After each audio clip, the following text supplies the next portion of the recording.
Bienvenue dans cette nouvelle session d'information sur Moto TV. Un seul titre à la une ce jour.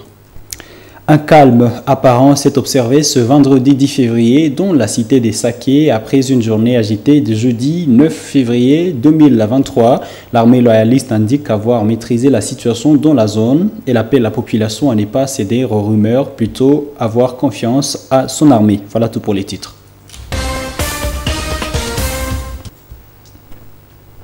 Mesdames et messieurs, bienvenue dans l'intégralité de cette édition. La situation sécuritaire s'est stabilisée dans la cité des Saké, un territoire de Massissi à 27 km à l'ouest des Goma ce vendredi.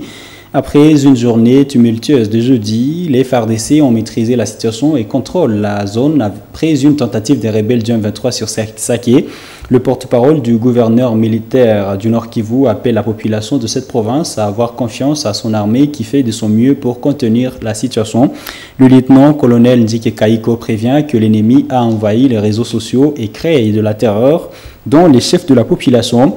D'où son appel à la population à ne pas céder aux rumeurs véhiculées dans les réseaux sociaux au profit de l'ennemi. Suivez Ndike Kaiko au téléphone de Isabelle Wangaïmouk. La journée d'hier a été tumultueuse. Peut-être que l'ennemi a tenté, n'est-ce pas, de nous déborder pour couper la route Saké. L'ennemi a fait face à lui, la puissance des faits de votre armée. N'est-ce pas? Voilà. Et du fait que les détonations d'armes lourdes se faisaient entendre jusqu'à Saké, il y a eu évidemment ces déplacements de la population. Oui. Mais je vous confirme et je vous rassure que la situation est sous contrôle de votre armée et tous les dispositifs sont mis en place de manière à ce que l'ennemi ne puisse pas accéder à Saké. Merci. Oui. Que notre population ne se laisse pas emporter par tout ce qui se dit dans les réseaux sociaux. Oui. Vous devez savoir que l'ennemi a mis beaucoup de moyens pour, plutôt sachant que la population congolaise est beaucoup plus dans les réseaux sociaux, l'ennemi a mis beaucoup de moyens pour désinformer notre population. D'où c'est plutôt le lieu pour moi d'appeler la population à beaucoup plus de vigilance et à éviter de relayer le message que l'ennemi lance dans les réseaux sociaux. Dans un chapitre similaire, les FARDC dénoncent les violations des rebelles du M23 et leurs alliés RDF rwandais des 3 communiqués issus des différentes rencontres des chefs d'État de la sous-région pour un cessez-le-feu. Il s'agit de l'accord des pourparlers de Nairobi, du mini-sommet de Luanda et du sommet extraordinaire de Bujumbura. Dans un communiqué rendu public ce vendredi 10 février, les FARDC accusent les M23 d'attaquer des positions militaires à Tounane et à Rumeti.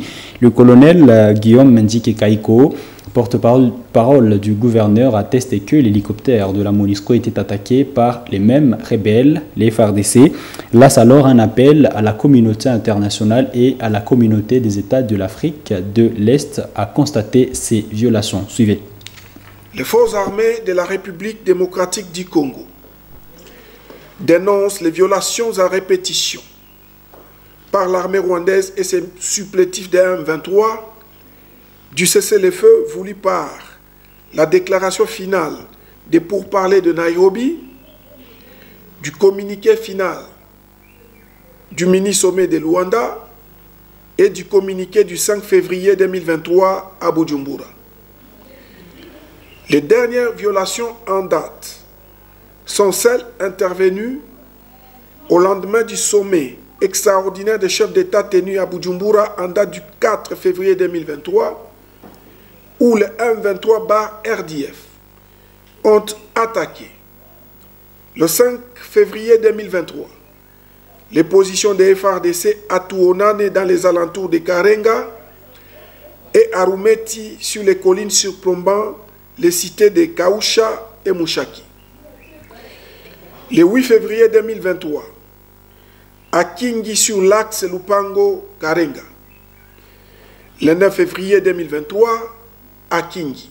Dans ce même cadre, les forces armées de la République démocratique du Congo attestent que l'attaque de l'hélico de la MONUSCO avec emblème des Nations Unies à Kibati, zone sous contrôle de l'ennemi, intervenue en date du 6 février de l'année en cours, qui a causé mort d'un casque bleu, est encore, une fois de plus, non seulement l'œuvre de M23/RDF, mais aussi une preuve patente du non-respect par ces derniers du cessez-le-feu.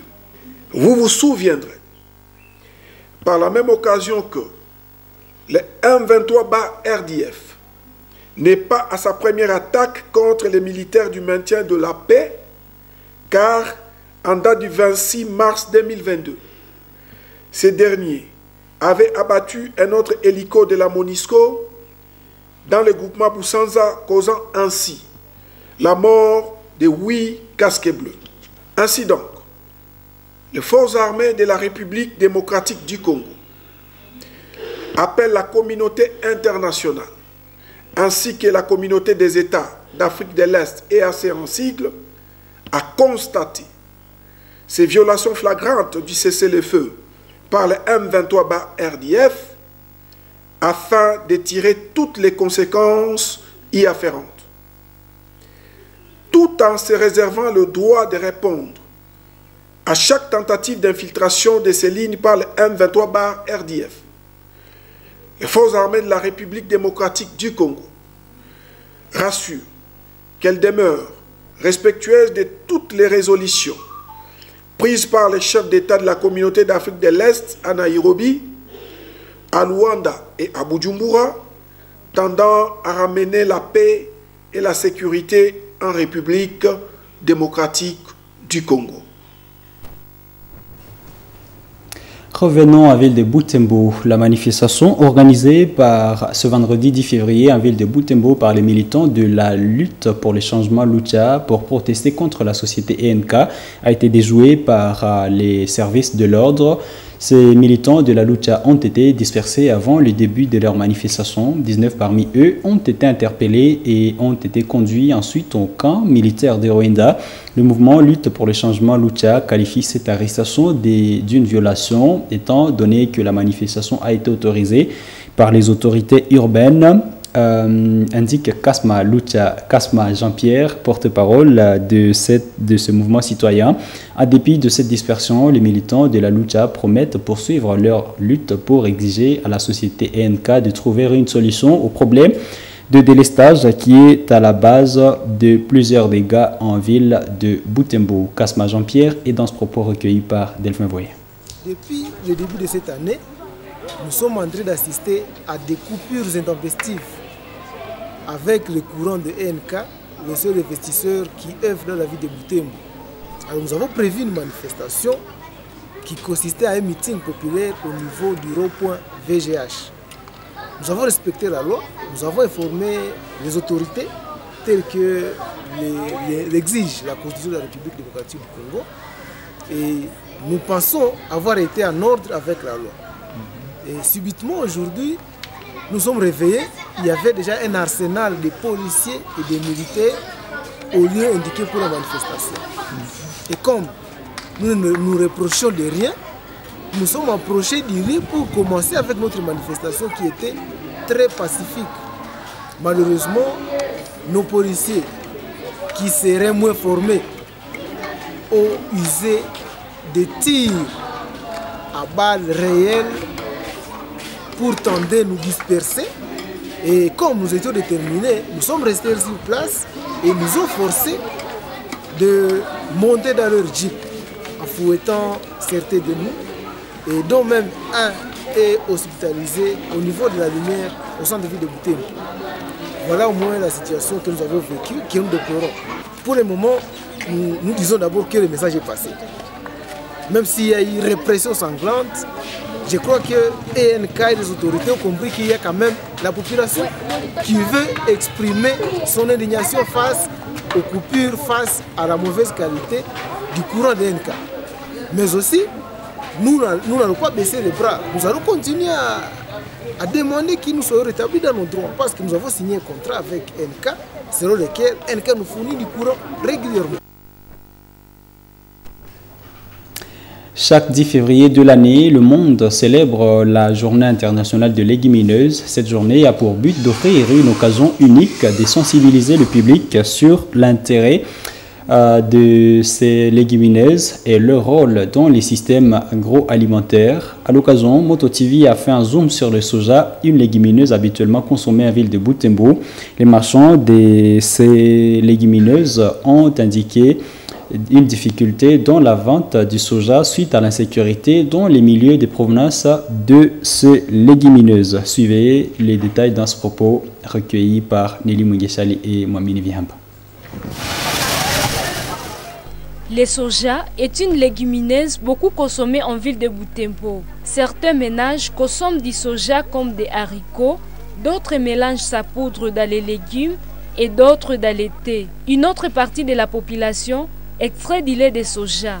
De nos jours, les marchands constatent la rareté du soja sur les marchés suite à une insécurité grandissante dans des milliers de ravitaillements, précisément à Rutshuru, Kibirizi et Salé. Maman Sifa, tenancière des dépôts de légumineuses ici sur avenue du marché, indique qu'à ces jours, elle n'a plus de stock de soja suite à la guerre à territoire de Rutshuru. Elle plaide pour le retour de la paix. Le commerce du soja est devenu infructueux. Il n'y a plus assez de soja sur le marché, ce qui explique même la hausse de son prix. C'est vraiment difficile. Le rebelle du M23 a occupé le territoire de Rutshuru. Or, c'est là que nous nous ravitaillons à soja, précisément à Kibirizi. Le peu de soja que nous continuons à vendre et la quantité qui reste de celle que nous nous sommes procurés envoie la guerre du M23. Tu peux aussi constater que le dépôt est vide. Kavira Neema vend de la poudre de soja depuis 18 ans ici au marché central de Butembo. Elle dit que, grâce à ce commerce, elle a scolarisé ses enfants. Aujourd'hui, cette légumineuse n'est plus rentable pour elle. La sécurité a freiné des clients qui venaient de Bunia et de Kisangani. 18 ans dans ce commerce de soja. J'achète des grains de soja au dépôt, j'y enlève tous les saletés, puis je les terrifie avant de les moudre. Auparavant, nous vendions du soja en grande quantité. Nous recevions même des clients venus de Bunia et Kisangani. Mais, depuis que la route de Bunia est menacée par les sécurités, ils ne viennent plus. À ce jour, nous ne trouvons qu'une petite quantité de soja venu de Isale et Rutshuru. Mais avec les sécurités, c'est devenu difficile.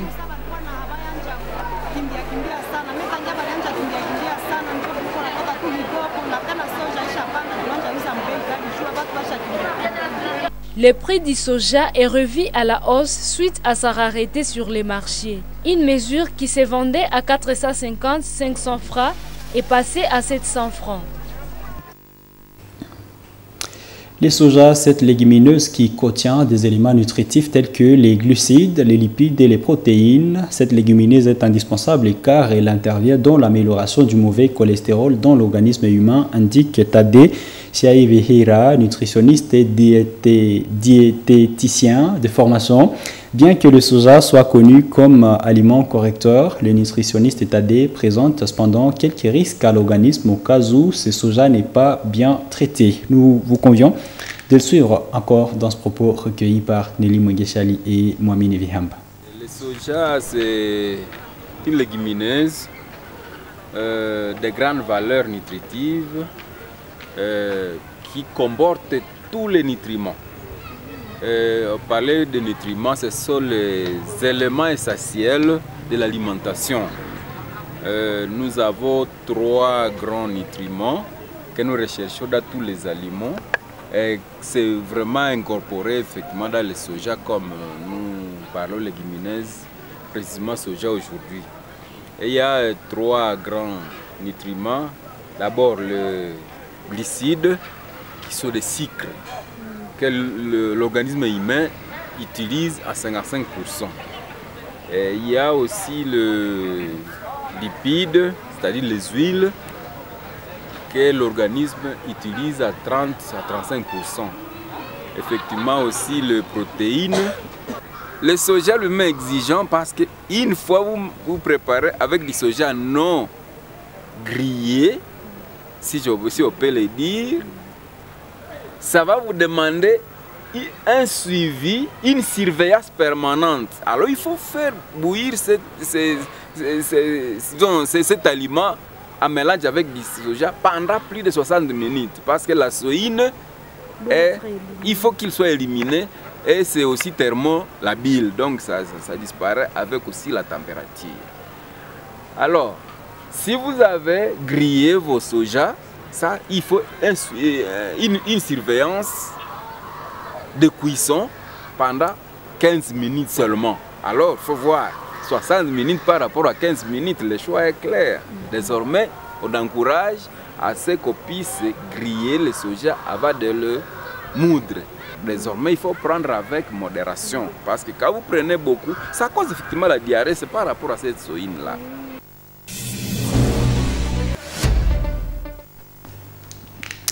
Poursuite du championnat local de la 2e division ce vendredi 10 février 2023 au stade d'André Vanevel de Butembo. Une seule confrontation a eu lieu l'après-midi. Off Congo et l'Union sportive Semoli qui se sont séparés sur la note paritaire d'un but partout. Suivez ce reportage de Samuel Wainda rendu par Delphin Voy. Il est 15h30 quand ce match commence. L'US Semoli habillé vert jaune au côté sud du stade et l'Off Congo à rouge-noir au nord. Une rencontre pleine d'action dès le début dans tous les deux cas malgré la poussière au stade. Cet équilibre a caractérisé le jeu dans les 30 premières minutes. Vers la fin de la première partie, l'US Semoli marque un but, l'unique but de la première mi-temps. Dans la seconde partie du match, la jeune équipe d'Off Congo vient avec une détermination caractérisée par un demi-terrain et plusieurs actions ratées. À la 68e minute de jeu, suite à une touche, l'Off Congo égalise le score. Ce score est resté inchangé jusqu'à la fin du match. Ce championnat se poursuivra le lundi 13 février 2023. Dans ce même stade, l'association sportive Nyuki a joué un match d'entraînement avec le football club Robusta ce vendredi 10 février. Dans ce match très suivi par les fanatiques des Verts et Noirs de Butembo, l'AS Nyuki a pulvérisé le FC Robusta en les gagnant par 7 buts à 0. Rappelons que l'AS Nyuki joue la 2e division de la Ligue nationale de football, la l'INAFoot de la RDC, et le FC Robusta, quant à lui, joue le championnat local de la 1re division à ville de Butembo. Dans le même cadre des matchs d'entraînement, l'AS Nyuki jouera Isesport ce samedi 11 janvier 2023, 11 février alors 2023 dans le même stade André Vanevel ex-Matokeo. Et enfin, l'attaquant international congolais Trésor Mputu a mis fin à sa carrière à 37 ans. Le mythique numéro 8 congolais raccroche les crapons en étant meilleur buteur des coupes de la CAF. Il restera un immense talent qui a préféré tourner le dos aux appels des clubs européens et s'épanouir au Congo et aussi en Afrique. Isabelle Wangaimuka nous présente le parcours du milieu congolais dans ce récit. Après plus de 6 mois sans fouler une pelouse avec son club, le TP Mazembe, Trésor Mputu a finalement confirmé ce que tout le monde savait déjà. Le mercredi 8 février, l'attaquant congolais a officialisé sa retraite des terrains de football au cours d'une interview avec Nyota TV, un média proche du club tout-puissant Mazembe. Le rideau tombe donc sur la carrière de l'un des joueurs les plus talentueux du continent africain ces 20 dernières années. Une véritable légende au Congo, mais dont les représentations n'ont eu que très peu d'exposition médiatique en Afrique et surtout dans le reste du monde. L'envie, justement, a toujours été au cœur de la carrière du natif de Kinshasa. Son talent aurait pu faire le bonheur de plusieurs grands clubs européens. Arsenal et Arsène Wenger ont été ainsi à 2 doigts de voir Mputu enfiler la tunique de Ghanès. Mais l'éternel numéro 8 n'a jamais eu envie de quitter le nid des corbeaux de Mazembe. Parce qu'à Lubumbashi, il était un dieu vivant. Parce que aussi, son président et papa Moïse Katumbi ne lui refusaient rien, l'argent, les voitures et son avion pour aller faire la fête à Kinshasa de temps à temps. La liste des équipes qui se sont intéressées au talent du joueur est non exhaustive. En Angleterre, c'est par exemple Blackburn, Hull City ou encore Tottenham. En France, Nantes et l'Olympique de Marseille. En Grèce, l'Olympiakos. En Turquie, Galatasaray ou le Golfe Persique. Plusieurs clubs africains tentaient d'obtenir Trésor Mputu, des clubs tunisiens comme les CS Sfaxien, l'Espérance sportive de Tunis, le club africain, l'Étoile sportive du Sahel. Aucun n'a réussi à attirer Trésor Mputu, qui n'aura eu en définitive qu'une seule expérience à l'étranger, 3 saisons dans les clubs angolais des Kabouskop avant de revenir à la maison. Avec la formation de Lubumbashi, Trésor Mputu gagne 2 Ligues des champions de la CAF en 2009 et 2010.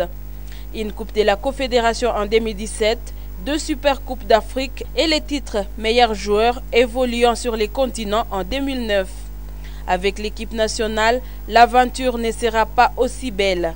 Il enregistre 54 sélections, 14 buts et 4 cannes. Mais tout le monde s'en doutait, les meilleurs buteurs de l'histoire des Coupes d'Afrique des clubs, avec 41 réalisations, avaient donné depuis longtemps son cœur et son talent au TP Mazembe.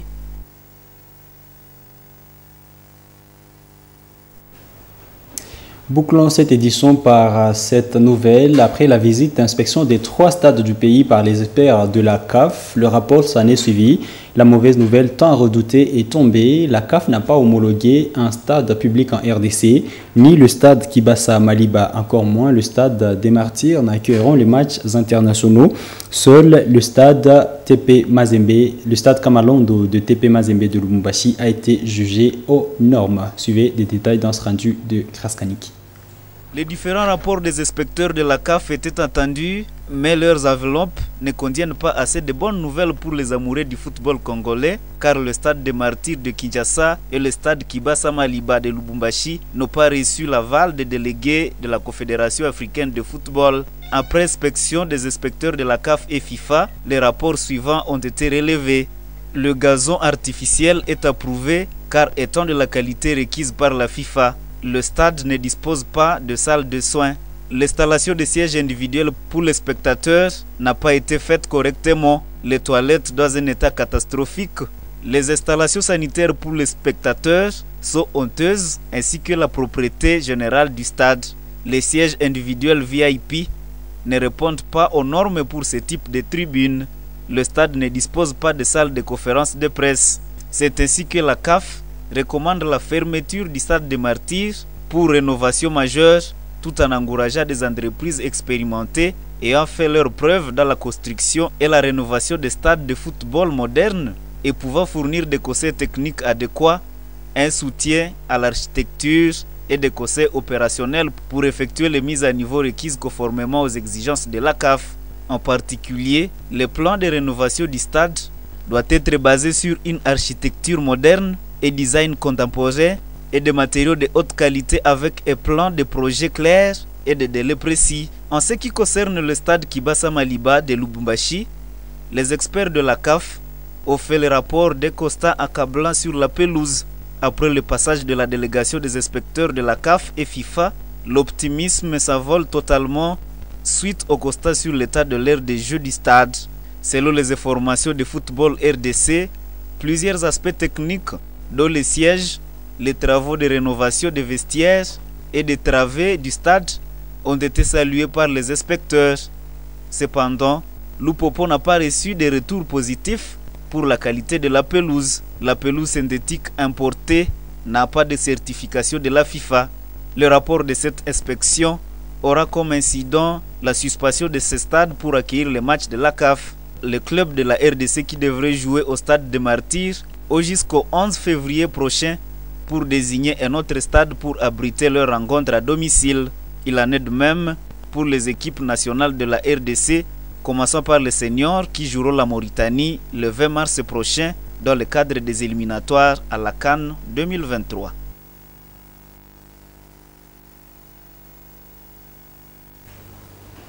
Eh bien, c'est cette nouvelle qui met fin à cette édition du journal sur Moto TV. Merci à vous qui l'avez regardé du début jusqu'à la fin. Bon week-end chez vous.